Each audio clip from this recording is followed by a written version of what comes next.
Hi, my name is Karen and I'm here to tell you a story. Today I will be reading The Gernsback Continuum by William Gibson. Mercifully, the whole thing is starting to fade, to become an episode. When I do still catch the odd glimpse, it's peripheral, mere fragments of Mad Dr. Chrome, confining themselves to the corner of the eye. There was that flying wing liner over San Francisco last week, but it was almost translucent, and the shark fin roadsters have gotten scarcer, and freeways, discreetly avoiding unfolding themselves into the gleaming 80-lane monsters I was forced to drive last month in my rented Toyota. And I know that none of it will follow me to New York. My vision is narrowing to a single wavelength of probability. I've worked hard for that. Television helped a lot.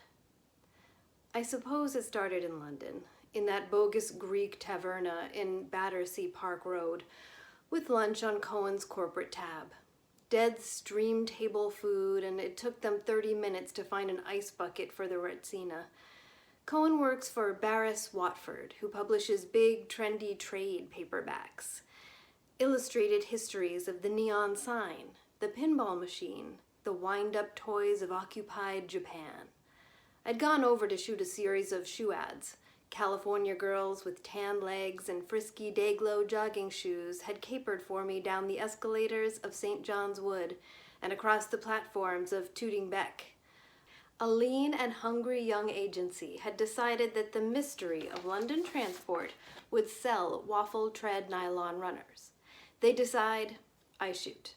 And Cohen, whom I knew vaguely from the old days in New York, had invited me to lunch the day before I was due out of Heathrow. He brought along a very fashionably dressed young woman named D'Alta Downs, who was virtually chinless and evidently a noted pop art historian.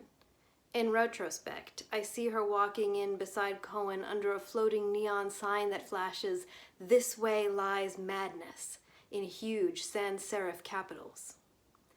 Cohen introduced us and explained that D'Alta was the prime mover behind the latest Barris Watford project, an illustrated history of what she called American Streamline Moderne. Cohen called it Raygun Gothic. Their working title was The Airstream Futuropolis, the Tomorrow That Never Was. There's a British obsession with the more Baroque elements of American pop culture, something like the weird cowboys and Indians fetish of the West Germans or the aberrant French hunger for old Jerry Lewis films. In D'Alta Downs, this manifested itself in a mania for a uniquely American form of architecture that most Americans are scarcely aware of. At first, I wasn't sure what she was talking about, but gradually it began to dawn on me. I found myself remembering Sunday morning television in the 50s. Sometimes they'd run old, eroded newsreels as filler on the local station. You'd sit there with a peanut butter sandwich and a glass of milk, and a static-ridden Hollywood baritone would tell you that there was a flying car in your future. And 3 Detroit engineers would putter around with this big old Nash with wings, and you'd see it rumbling furiously down some deserted Michigan runway. You never actually saw it take off, but it flew away to D'Alta Downs' Never Never Land, true home of a generation of completely uninhibited technophiles. She was talking about those odds and ends of futuristic 30s and 40s architecture you pass daily in American cities without noticing. The movie marquees ribbed to radiate some mysterious energy, the dime stores faced with fluted aluminum, the chrome tube chairs gathering dust in lobbies of transient hotels. She saw these things as segments of a dream world, abandoned in the uncaring present. She wanted me to photograph them for her. The 30s had seen the first generation of American industrial designers. Until the 30s, all pencil sharpeners had looked like pencil sharpeners, your basic Victorian mechanism, perhaps with a curlicue of decorative trim. After the advent of the designers, some pencil sharpeners looked as though they'd been put together in wind tunnels. For the most part, the change was only skin deep. Under the streamlined chrome shell, you'd find the same Victorian mechanism, which made a certain kind of sense because the most successful American designers had been recruited from the ranks of Broadway theater designers. It was all a stage set, a series of elaborate props for playing at living in the future. Over coffee, Cohen produced a fat manila envelope full of glossies. I saw the winged statues that guard the Hoover Dam, 40-foot concrete hood ornaments leaning steadfastly into an imaginary hurricane. I saw a dozen shots of Frank Lloyd Wright's Johnson's Wax Building juxtaposed with the covers of old Amazing Story pulps by an artist named Frank R. Paul. The employees of Johnson's Wax must have felt as though they were walking into one of Paul's spray paint pulp utopias. Wright's building looked as though it had been designed for people who wore white togas and lucite sandals. I hesitated over one sketch of a particularly grandiose prop-driven airliner, all wing, like a fat symmetrical boomerang with windows in unlikely places. Labeled arrows indicated the locations of the Grand Ballroom and 2 squash courts. It was dated 1936. This thing couldn't have flown. I looked at D'Alta Downs.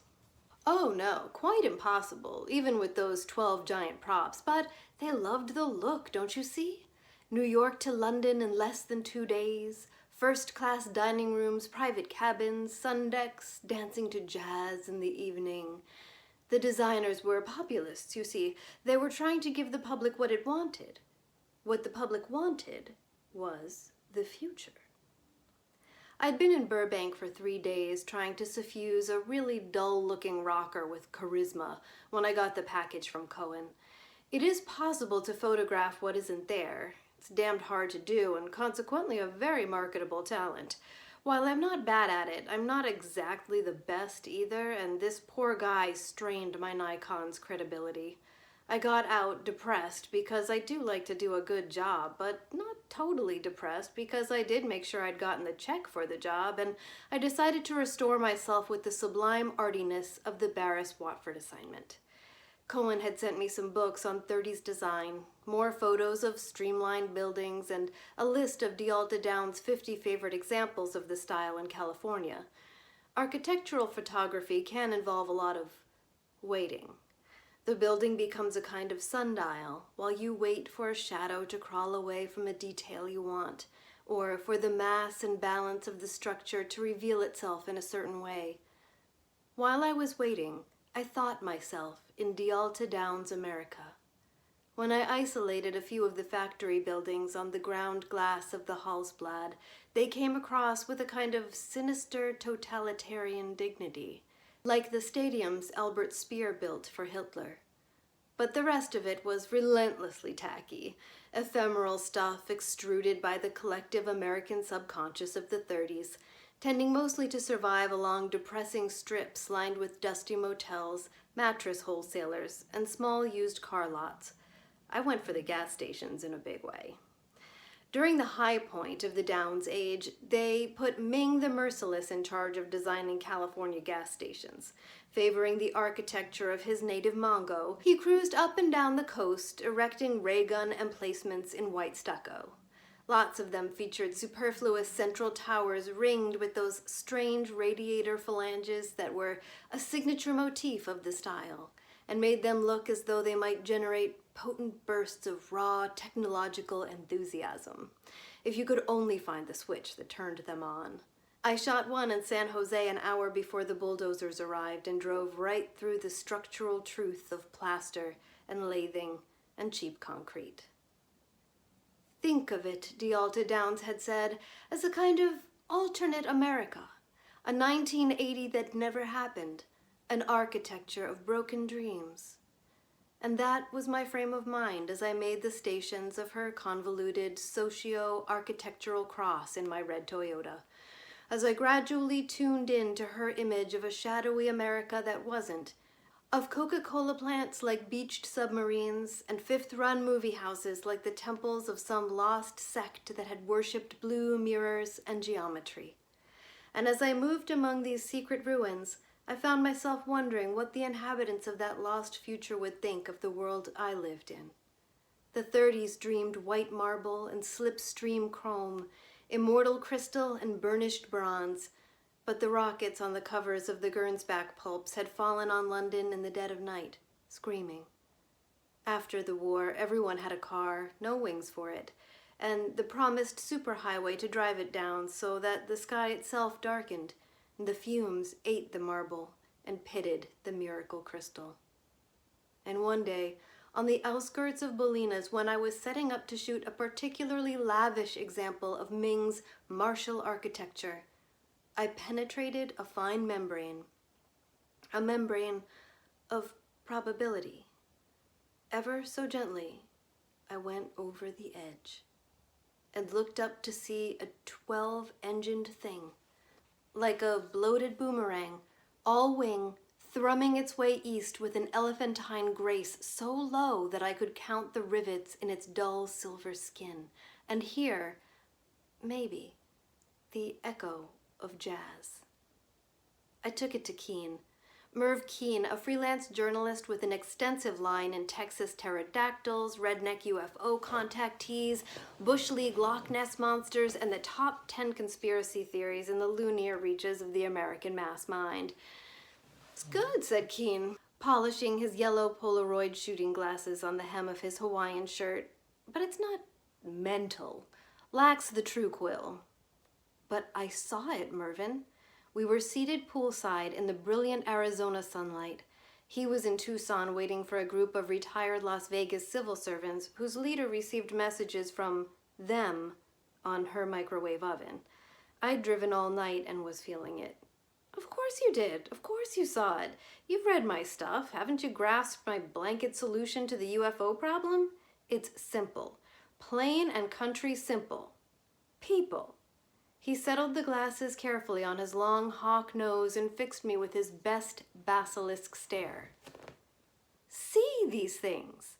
People see these things. Nothing's there, but people see them anyway. Because they need to, probably. You've read Jung. You should know the score. In your case, it's so obvious. You admit you were thinking about this crackpot architecture, having fantasies. Look, I'm sure you've taken your share of drugs, right? How many people survived the 60s in California without having the odd hallucination? All those nights when you discovered that whole armies of Disney technicians had been employed to weave animated holograms of Egyptian hieroglyphs into the fabric of your jeans, say? Or the times when... But it wasn't like that. Of course not. It wasn't like that at all. It was in a setting of clear reality, right? Everything normal, and then there's the monster, the mandala, the neon cigar, in your case, a giant Tom Swift airplane. It happens all the time. You aren't even crazy. You know that, don't you? He fished a beer out of the battered foam cooler beside his deck chair. "Last week I was in Virginia, Grayson County. I interviewed a 16-year-old girl who'd been assaulted by a barhead." "A what?" "A bear head, a severed head of a bear. This barhead, you see, was floating around on its own little flying saucer, looked kind of like the hubcaps on Cousin Wayne's vintage caddy, had red glowing eyes like 2 cigar stubs, and telescoping chrome antennas poking up behind its ears." He burped. "It assaulted her? How?" "You don't want to know. You're obviously impressionable. It was cold." He lapsed into his bad southern accent. "And metallic. It made electronic noises. Now, that is the real thing. The straight goods for mass unconscious, my friend. That little girl is a witch. There's just no place for her to function in this society. She'd have seen the devil if she hadn't been brought up on the Bionic Man and all those Star Trek reruns. She is clued in to the main vein, and she knows that it happened to her. I got out 10 minutes before the heavy UFO boys showed up with the polygraph." I must have looked pained because he set his beer down carefully beside the cooler and sat up. "If you want a classier explanation, I'd say you saw a semiotic ghost. All these contactee stories, for instance, are framed in a kind of sci-fi imagery that permeates our culture. I could buy aliens, but not aliens that look like 50s comic art. They're semiotic phantoms, bits of deep cultural imagery that have split off and taken on a life of their own, like the Jules Verne airships that those old Kansas farmers were always seeing. But he saw a different kind of ghost, that's all. That plane was part of the mass unconscious once. You picked up on that somehow. The important thing is not to worry about it. I did worry about it, though. Kean combed his thinning blonde hair and went off to hear what they had to say over the radar range lately, and I drew the curtains in my room and lay down in air-conditioned darkness to worry about it. I was still worrying about it when I woke up. Kean had left a note on my door. He was flying up north in a chartered plane to check out a cattle mutilation rumor. Muties, he called them, another of his journalistic specialities. I had a meal, showered, took a crumbling diet pill that had been kicking around the bottom of my shaving kit for 3 years, and headed back to Los Angeles. The speed limited my vision to the tunnel of the Toyota's headlights. The body could drive, I told myself, while the mind maintained and stayed away from the weird peripheral window dressing of amphetamine and exhaustion. The spectral, luminous vegetation that grows out of the corners of the mind's eye along late-night highways. But the mind had its own ideas, and Kean's opinion of what I was already thinking of as my sighting rattled endlessly through my head in a tight, lopsided orbit. Semiotic ghosts. Fragments of the mass dream, whirling past in the wind of my passage. Somehow, this feedback loop aggravated the diet pill, and the speed vegetation along the road began to assume the colors of infrared satellite images, glowing shreds blown apart in the Toyota's slipstream. I pulled over then, and a half-dozen aluminum beer cans winked goodnight as I killed the headlights. I wondered what time it was in London, and tried to imagine D'Alta Downs having breakfast in her Hampstead flat, surrounded by streamlined chrome figurines and books on American culture. Desert nights in that country are enormous. The moon is closer. I watched the moon for a long time and decided that Kean was right. The main thing was not to worry. Across the continent daily, people who were more normal than I'd ever aspired to be saw giant birds, big feet, flying oil refineries. They kept Kean busy and solvent. Why should I be upset by a glimpse of the 1930s pop imagination loose over bulliness? I decided to go to sleep with nothing worse to worry about than rattlesnakes and cannibal hippies, safe amid the friendly roadside garbage of my own familiar continuum. In the morning, I'd drive down to Nogales and photograph the old brothels, something I'd intended to do for years. The diet pill had given up. The light woke me, and then the voices. The light came from somewhere behind me and through shifting shadows inside the car. The voices were calm, indistinct, male and female, engaged in conversation. My neck was stiff and my eyeballs felt gritty in their sockets. My leg had gone to sleep, pressed against the steering wheel. I fumbled for my glasses in the pocket of my work shirt, finally got them on. Then I looked behind me and saw the city. The books on 30s design were in the trunk. One of them contained sketches of an idealized city that drew on metropolis and things to come, but squared everything, soaring up through an architect's perfect clouds to Zeppelin docks and mad neon spires. That city was a scale model of the one that rose behind me. Spire stood on spire in gleaming ziggurat steps that climbed to a central golden temple tower ringed with the crazy radiator phalanges of the Mongo gas stations. You could hide the Empire State Building in the smallest of those towers. Roads of crystal soared between the spires, crossed and recrossed by smooth silver shapes like beads of running mercury. The air was thick with ships. Giant wing liners, little darting silver things, sometimes one of the quicksilver shapes from the sky bridges rose gracefully into the air and flew up to join the dance. Mile-long blimps hovering dragonfly things that were gyrocopters. I closed my eyes, tight, and swung around in the seat. When I opened them, I willed myself to see the mileage meter, the pale road dust on the black plastic dashboard, the overflowing ashtray. Amphetamine psychosis, I said. I opened my eyes. The dash was still there, the dust, the crushed filter tips. Very carefully, without moving my head, I turned the headlights on and saw them.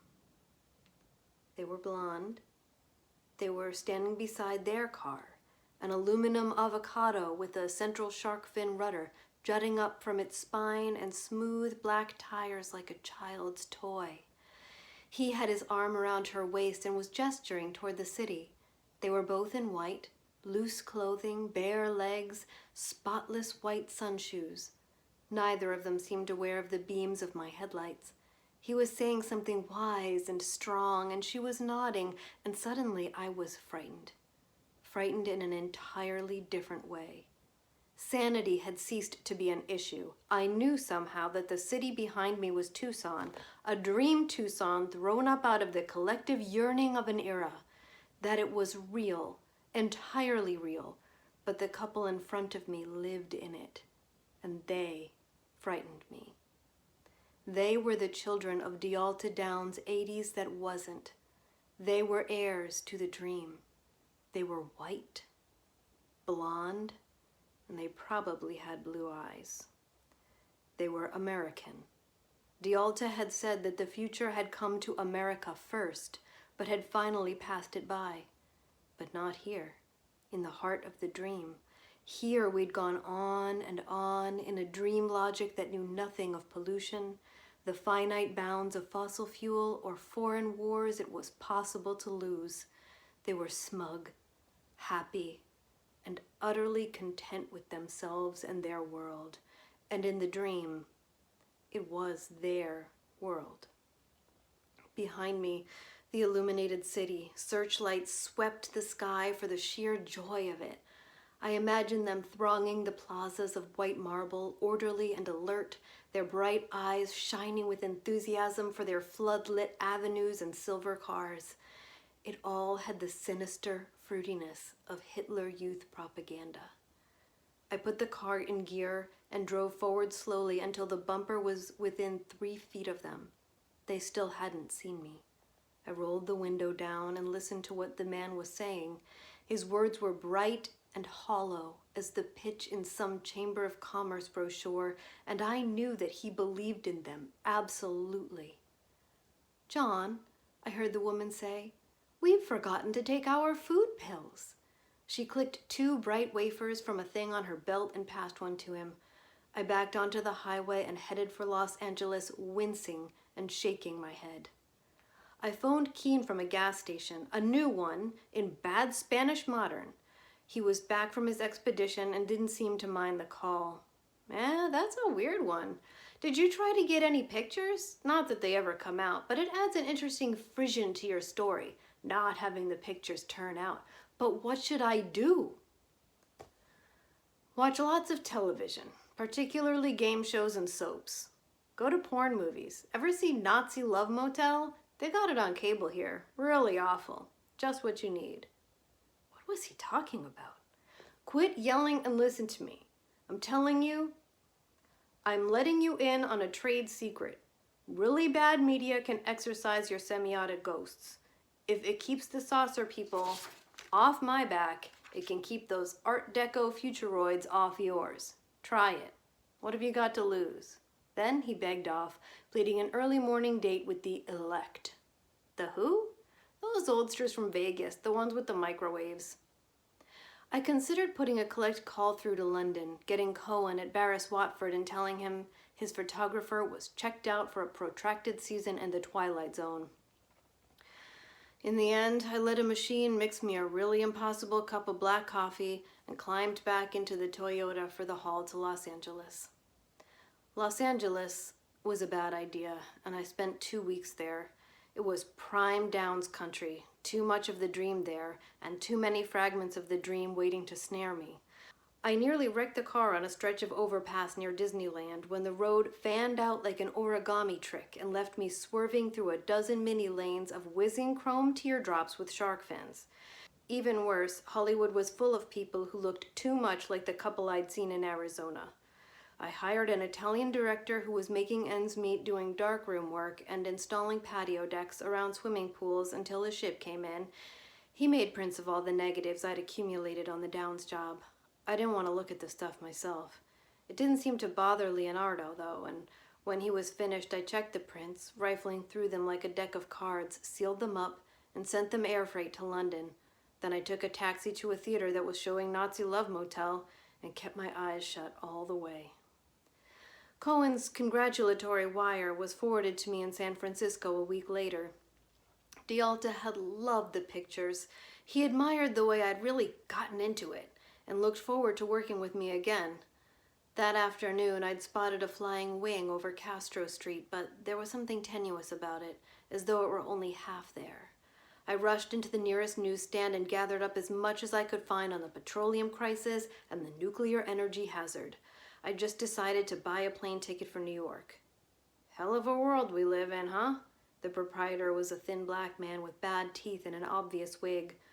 I nodded, fishing in my jeans for change, anxious to find a park bench where I could submerge myself in hard evidence of the human near dystopia we live in.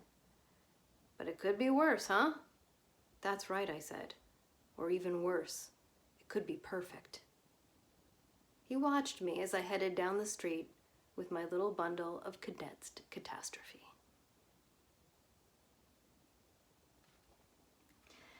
That was The Gernsback Continuum by William Gibson. Thank you for keeping me company today and listening to my story.